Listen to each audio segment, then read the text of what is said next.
On finit cette soirée avec la dernière, enfin la plus récente bande-annonce de Spider-Man Brand New Day, qui pour le coup là, vraie bande-annonce, plus de 2 minutes, parle bien de l'histoire, enfin parle un peu plus de l'histoire du film qui sortira fin juillet. Alors 31 juillet c'est date américaine, donc est-ce que nous on l'aura 2 jours avant ou 5 jours après?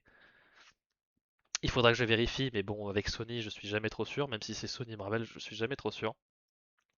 Et mine de rien il y a quand même pas mal de choses à dire, parce que bon il y a des nouvelles choses et il y a des choses qui changent. Enfin, il y a des choses qui sont les mêmes mais qui ont changé d'aspect et d'autres qui sont vraiment nouvelles qu'on n'avait déjà pas vues. Euh, il y a déjà il y a un gros focus. C'est le 29 en France, ok.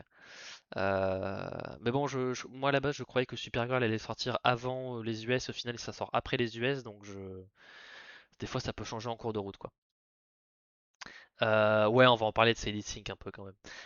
Il y a quand même un gros focus dans la bande-annonce sur les mutations, parce que bon, on voit bien que Peter est en train de changer. On reviendra un peu après sur Silence Toile. Et il y a notamment un gros focus sur dans au moins 2 ou 3 plans. On a un gros focus sur ses yeux qui deviennent voilà, remplis de noir. Il n'y a plus de pupilles, il n'y a plus d'œil, il y a juste que du noir. Je sais pas exactement ce que ça veut dire, mais bon, un coup c'est normal, un coup il y a du rouge devant. Donc bon, je sais pas si toi ça te rappelle quelque chose du lore de Spider-Man, mais moi là j'avoue je suis un peu perdu. Enfin un peu perdu. Ça ne me dit rien en tout cas.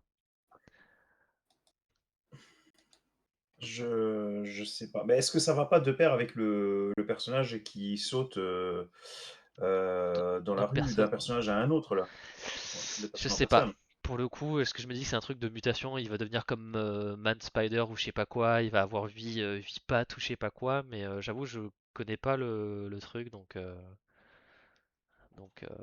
voilà. En tout cas, c'était un élément, il le remettait plusieurs fois donc je trouvais quand même ça quand même assez intriguant. Enfin, s'ils le mettent autant en avant, c'est pas pour rien. Voilà, puis là Bah, on dis-nous, Matt, le. on est là pour ça, hein. Oui, hein, bah oui, hein, écoute, ça c'est toujours. Que sera la vilaine dans le sens où il connaît pas sûrement encore je les avais, salut. Ah, que ce serait une Jean Grey pré-Xavier, du coup elle peut vraiment pas bien maîtriser ce qu'elle fait, et du coup c'est plausible, mais je pense qu'on sait pas tout encore Pourquoi sur le pas? film, donc mais Après, que ce soit un point de l'intrigue, moi, j'ai rien contre, ça peut être pas mal. Par contre, que ce soit genre la menace du film, ça me ferait un peu chier.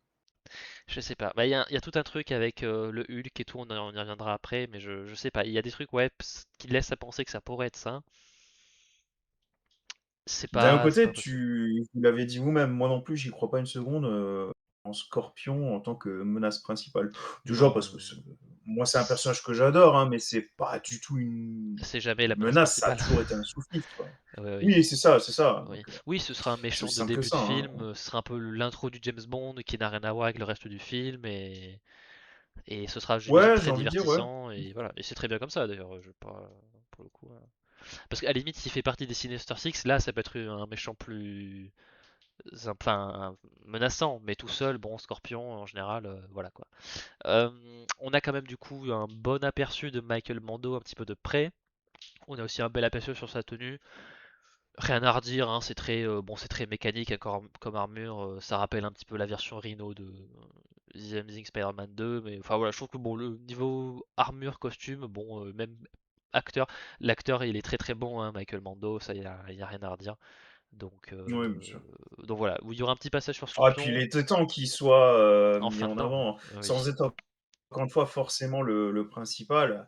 Ah, pauvre, il a attendu longtemps. exactement. Bah, 2017, Homecoming, donc presque 10 ans Oh quoi. putain.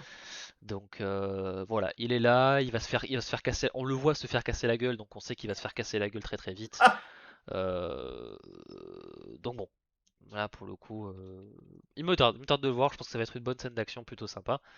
Euh, on a le retour de voilà des personnages secondaires un petit peu pas caméo, mais voilà qui sont un petit peu d'autres univers.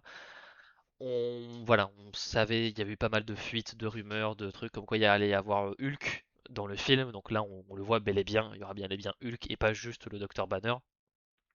Et on revoit Frank Castle, le Punisher. Alors Hulk gris ou vert, Je pense qu'ils vont faire référence à sa couleur grise par certains jeux de lumière, machin, mais il sera vert, vert, vert.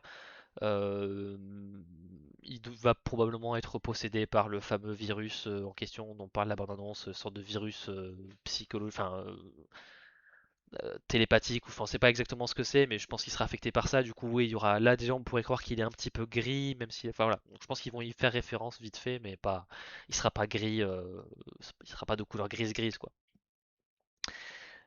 Et voilà, et Franck, voilà. Donc on sait qu'il aura un rôle. Alors je pensais pas qu'il aurait un si gros rôle que ça, mais apparemment il servira de un petit peu de protection à MJ pendant que Spider-Man fait ses trucs. Pour la protéger, de ce que j'ai compris de la bande-annonce, c'est que la fameuse méchante, enfin en tout cas celle qui a des pouvoirs télépathiques, saura probablement qui est MJ parce qu'elle va probablement voir l'esprit de Peter. Donc voilà, Franck sera là pour la protéger. Donc voilà. Et puis Franck adore protéger les demoiselles en détresse, hein. Vous avez qu'à demander à Karen Page notamment, mais pas que. Donc voilà, c'est dans ses cordes. Donc voilà. Et puis vous remarquerez que ce sont deux jolis plans, et on en reparlera un petit peu après de la photo du film. Alors voilà, la fameuse explication de il y a des phénomènes un petit peu bizarres de champ de contrôle ou d'immobilisation des gens. Donc, est-ce que c'est un pouvoir à la Charles Xavier, Jean Grey de tout le monde est comment on appelle ça, est gelé sur place parce qu'on voilà, on brouille leur cerveau machin. On sait que Spider-Man n'est pas affecté, probablement parce que c'est un sorte de mutant, ou enfin en tout cas il est altéré génétiquement machin. Donc peut-être que la fréquence d'immobilisation ne concerne que les vrais humains. Mais par contre, j'ai l'impression que Frank non plus n'est pas affecté, donc pourquoi? Ça, je pense qu'il y a une explication, mais bon, on sait pas encore, donc c'est un petit peu étonnant. Mais en tout cas, ça ressemble un petit peu à des pouvoirs télépathiques, hein. La sorte de distorsion de lumière, ça rappelle un petit peu les pouvoirs de la femme invisible dans Les 4 Fantastiques, le film le plus récent. Donc, est-ce que c'est le même genre de type de pouvoir, ou c'est comme ça qu'on visualise les pouvoirs télépathiques et télékinésiques? Peut-être, possible, on ne sait pas trop. Mais ce serait pas impossible. Ouais, les Shi'ar ils ont des pouvoirs, mais là je pense que c'est un peu aller chercher. Déjà que aller chercher Jean Grey, c'est aller chercher pas tout à fait dans du lore Spider-Man, même si elle en a déjà fait partie, notamment dans l'univers Ultimate, le premier univers Ultimate. Là, aller chercher les Shi'ar, déjà je trouve quoi, c'est pas mal d'intégrer Jean Grey comme élément X-Men. Les Shi'ar c'est déjà un autre niveau quoi. Moi, c'est pas tant qu'elle soit là qui me dérange. Moi, ce qui me dérange, c'est qu'elle est là avec tous les autres. Franchement, ça fait beaucoup quand même. Il faudra voir, ouais. Tu hors méchant, enfin, tu me diras, elle peut être méchante, mais si tu commences à voir Jean Grey, le Punisher, Hulk, bon, visiblement, il y a la main ou quelque chose qui s'en approche. Bon, on ne sait pas qui les dirige, mais enfin, ça sent le Daredevil à planer quand même. Il y a le personnage de Keith David aussi, on sait pas qui c'est. Ça commence à faire beaucoup, quoi. Enfin, Ouais, là, franchement, on va voir. On va ça fait voir. un peu peur quand même. Ouais, c'est à voir. Là pour le coup, à voir comment ce sera dosé. Bah, c'est toute une question de dosage hein, de toute façon, mais on verra bien. Et oui, Bonne oui, dose de cheval. exactement. Les chorégraphies, enfin, les scènes de combat ont l'air plutôt cool et plutôt inventives aussi. Euh, alors, c'est beau. Je m'attendais pas vraiment à dire ça, mais c'est beau en fait. Je sais pas ce qui s'est passé au niveau de l'étalonnage, des couleurs. Mais ils se sont dit, eh tiens, si on mettait des ombres, si on mettait du noir vraiment sombre dans nos images et qu'on faisait pas tout gris, délavé, dégueulasse et désaturé. Et du coup, ce qui fait que la bande-annonce est plutôt jolie. Alors, tout n'est pas parfait, mais rien que les scènes de nuit, on dirait un petit peu du Daredevil version Netflix. Pour moi, c'est un compliment. Euh, donc bon, c'est beau. Enfin voilà, en plus il y a quelques, enfin voilà, c'est juste beau. En fait, j'ai mis pas mal d'images où c'est juste beau. Euh, Même voilà les plans plus en intérieur, plus quelconques, je trouve que ça fait plus léché esthétiquement que les plans qu'on a vus. En plus bon c'est rien de extraordinaire, hein, c'est des plans moyens, c'est pas des cadres voilà, mais juste en termes d'étalonnage de couleurs, c'est un peu mieux. J'ai remarqué en récoltant les images que les deux images ont l'air de se passer au même endroit. Est-ce que c'est peut-être le repère de Sadie Sink qui est peut-être Jean Grey, on sait pas trop. En tout cas, on sait que c'est vraiment elle sous la capuche parce qu'il y a des images en 4K où on voit que c'est bien ses yeux, etc. Enfin, on voit juste au-dessus de ses yeux, donc on voit bien que c'est elle. Donc voilà, en tout cas, c'est elle qui est dans le truc, c'est elle qui faisait un petit peu un truc avec ses bras là dans la bande-annonce d'avant. Donc on sait qu'elle fait des trucs un peu pas nets. Après, à quel point c'est vraiment un truc néfaste ou c'est juste en apparence, t'as l'impression qu'elle fait de la merde, mais en fait c'est prévu parce qu'elle veut faire un autre truc derrière. On sait pas trop. Mais voilà, en tout cas, même au niveau des intérieurs, je trouvais que c'était encore assez joli. Euh, Ouais, c'est vrai que dans les trailers, on voit beaucoup de Punisher, de Hulk, etc. Mais pour le moment, dans les promos, on va dire quoi, dans les tournées de presse, on les voit pas beaucoup. Après, je pense que c'est peut-être des actes, enfin, c'est des éléments peut-être plus secondaires du récit, et aussi peut-être que choper les acteurs plus secondaires juste pour de la presse, c'est peut-être plus chiant en termes de planning et tout. Donc voilà.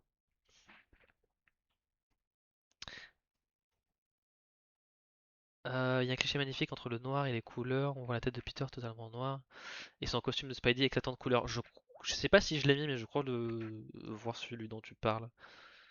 Ah oui, ça pourrait être un peu style lanceur d'alerte qui révèle l'existence des mutants. En plus, il y a quelques acteurs dans le lot qui sont des personnages Marvel anti-mutants, enfin des activistes anti-mutants, donc ça pourrait coller à ce truc. Euh, Là aussi, deux autres plans que j'aime beaucoup, qui mettent la misère à tout, enfin qui mettent la misère.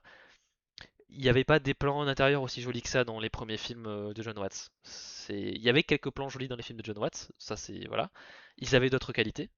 Mais esthétiquement, voilà, le plan avec Zendaya, enfin Mary Jane en intérieur, il est plus joli que ce qu'a pu faire tous les films, tous les trois films précédents, parce qu'il y a un peu plus de contraste, il y a un peu plus d'ombre, on gère bien les lumières, il y a un peu de lumière chaude, il y a un peu de lumière froide. C'est pas très compliqué, hein, mais quand tu prends un parti pris esthétique un peu plus tranché, voilà, on n'a pas peur de montrer des choses dans l'ombre. Et ça c'est bien, parce que Marvel ils ont toujours tendance à trop éclairer, mal éclairé surtout. Mais là, mais voilà, même le plan en bas, voilà, on voit clairement une différence.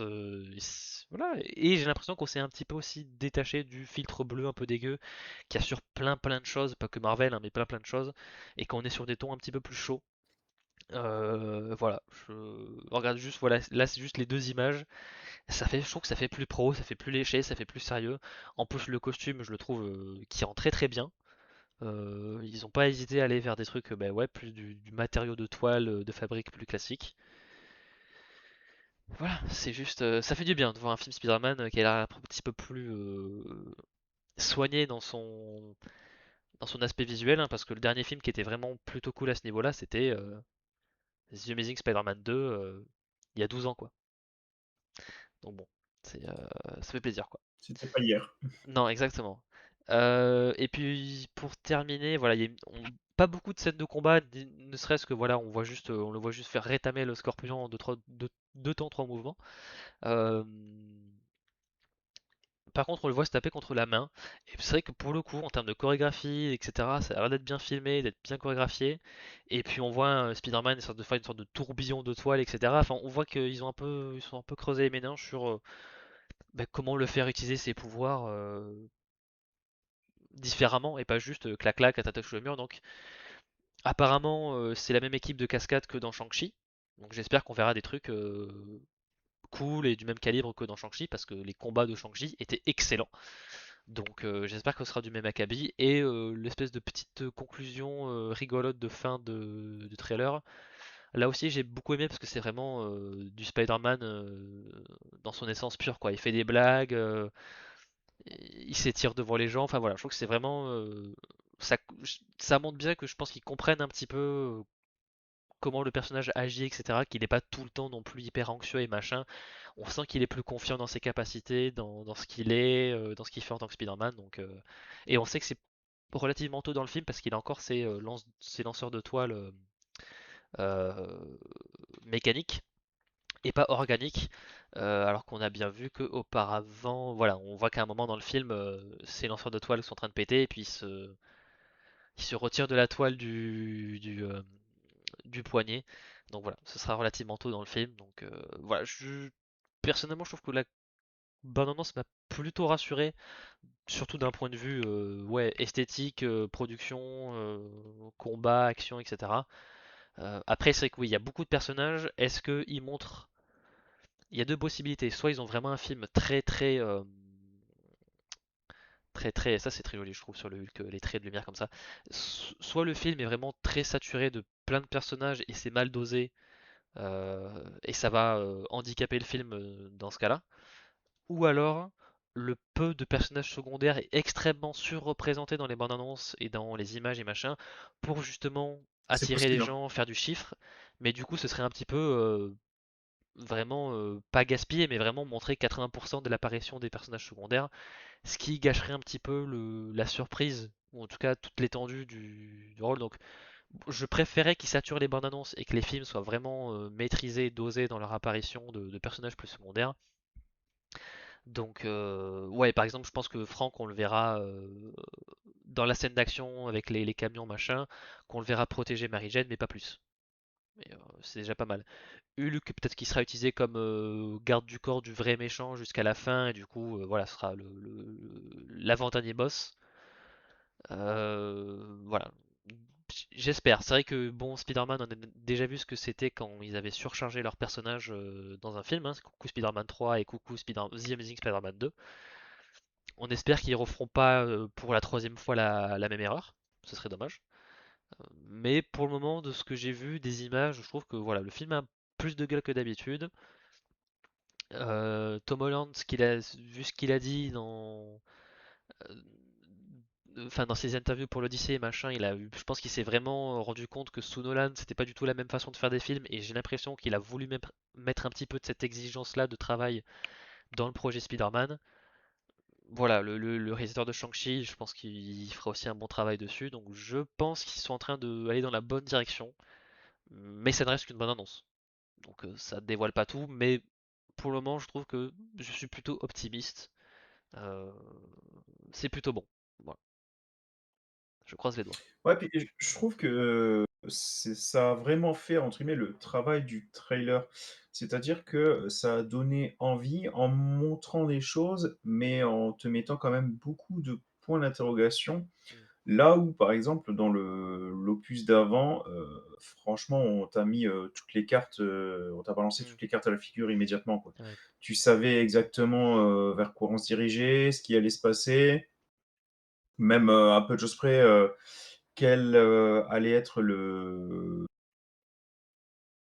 point central du film, on va dire vraiment rattraper les super vilains des univers parallèles, un peu comme tu as rappelé Pokémon, quoi. Enfin, même ça, limite, tu l'avais compris avec la bande-annonce.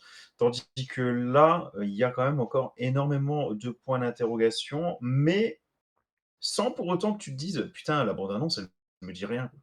Donc Mm. c'est cool. Franchement, là-dessus, très efficace. Ils en gardent sous le coude, oui, oui. Ils montrent plein de choses, mais ils en montrent pas trop. Enfin, voilà, donc bon. Voilà, ils montrent plein de choses, mais ils restent en surface. Donc tu te poses pas mal de questions de pourquoi ils sont là, comment, machin. Ouais, c'est ça. Donc bon, c'est vrai que des fois Sony, ils ont vraiment tendance à faire de la merde avec leur marketing. Déjà, c'est pas bon, ils en montrent beaucoup trop. Là, pour le moment, j'ai l'impression que voilà, les étoiles sont en train de s'aligner pour que tout se passe bien, pour que le film soit réussi, pour qu'il soit bien, pour qu'il marche bien au box-office. J'espère, je touche du bois. Là. Le bureau est en bois, je touche du bois. Voilà, on espère. Ce serait bien un bon film Spider-Man.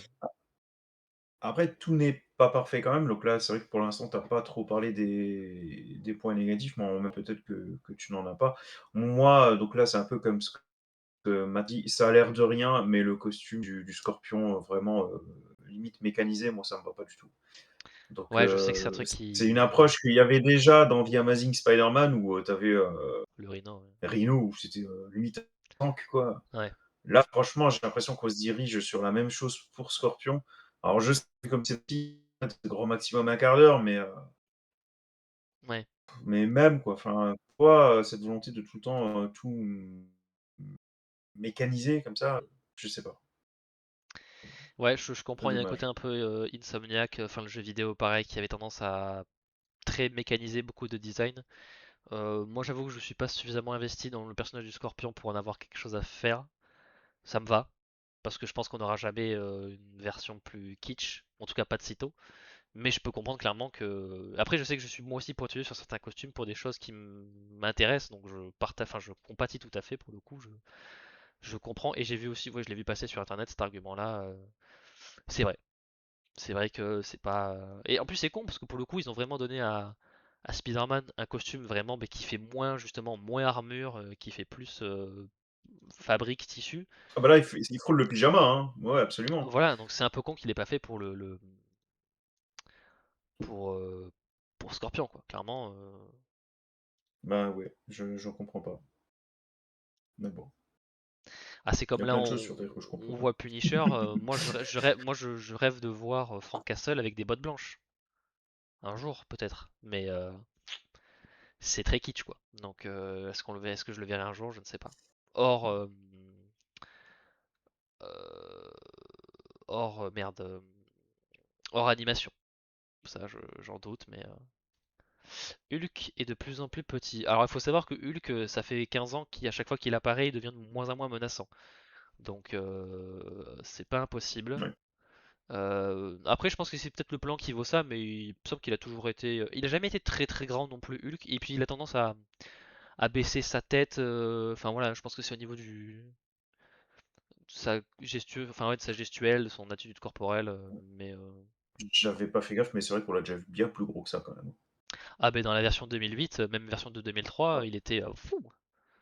Bon, version 2003, c'est pas ouais, le ouais. même personnage, mais oui, c'est vrai que l'incroyable Hulk, il était assez stock, et même dans les Avengers. Après, c'est peut-être une question de, ouais, de mise en scène, voilà. Parce que je pense pas que Spider-Man soit tout à fait devant lui, donc il paraît un petit peu plus grand qu'il ne l'est, mais je pense que il arrive en dessous de ses pecs, peut-être, je pense. Bon, à voir s'il sera vraiment effrayant dans ce film, je lui espère, ce serait pas mal. Oui, les gants blancs aussi, mais les gants blancs, c'est peut-être plus facile à faire passer que les bottes blanches quand même, mais bon, un jour, hein, peut-être. Alors, je crois qu'on voit un petit peu. Ouais, c'est vrai qu'on voit on voit un petit peu le bout de sa queue là au scorpion. Et ouais, c'est vrai qu'il y a un côté un peu étrange. Ouais, ouais. Mais Ouais.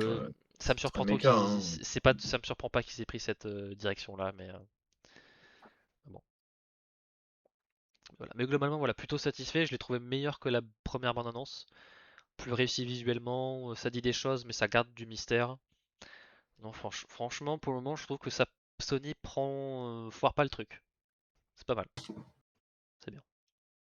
Bravo, bravo Sony. C'est pas mal, non? C'est Sony. Ouais, oui, ouais, tu sais en C'est la général. première fois, c'est la première, la dernière fois de ma vie que je vais dire ça sans doute.